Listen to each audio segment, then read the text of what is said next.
my god, he's now wearing white!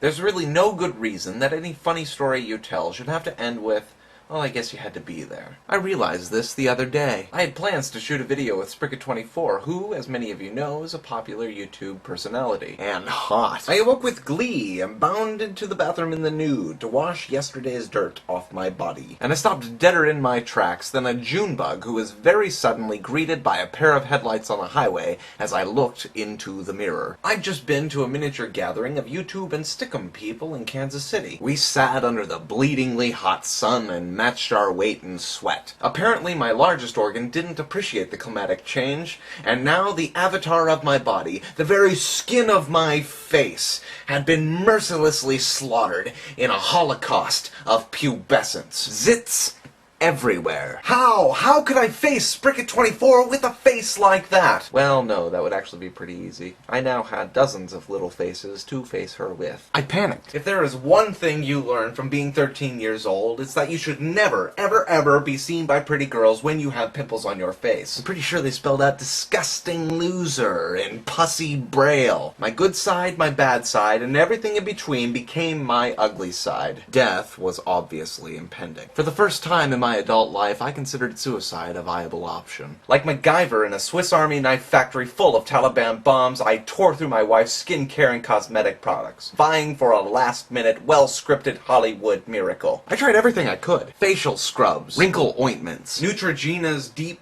clean cream cleanser, Neutrogena's clean cream no.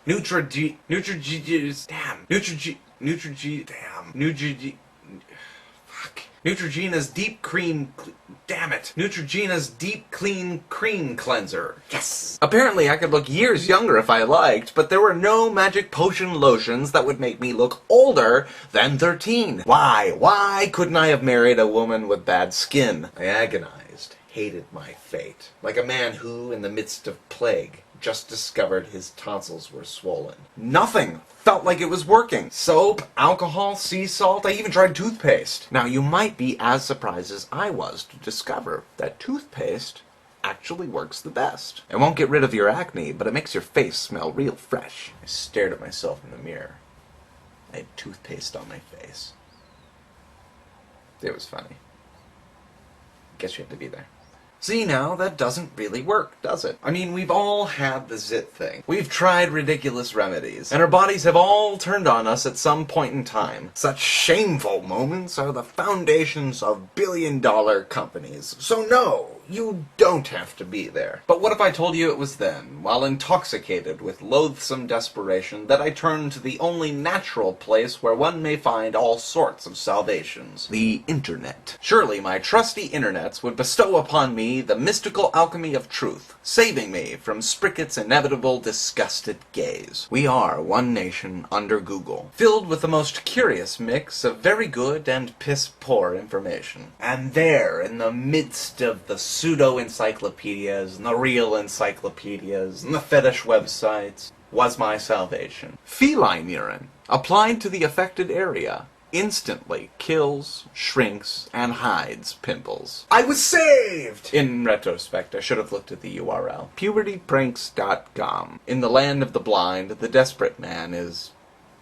blinder. Spricket would arrive at any moment, so I chased down the cat and forced as much water down its gagging throat as I could. I held the cat over my face and squeezed it frantically like a water bottle, but nothing. I went back to the computer to Google how to get cats to pee. Mother cats often lead their kittens to urination by licking their genitals. Well, there's the answer. I'm not proud of it, I was desperate. I gazed at the gold frame picture of Spricket I keep next to my computer for inspiration. I held up the cat again and squeezed in a last-ditch effort to save face.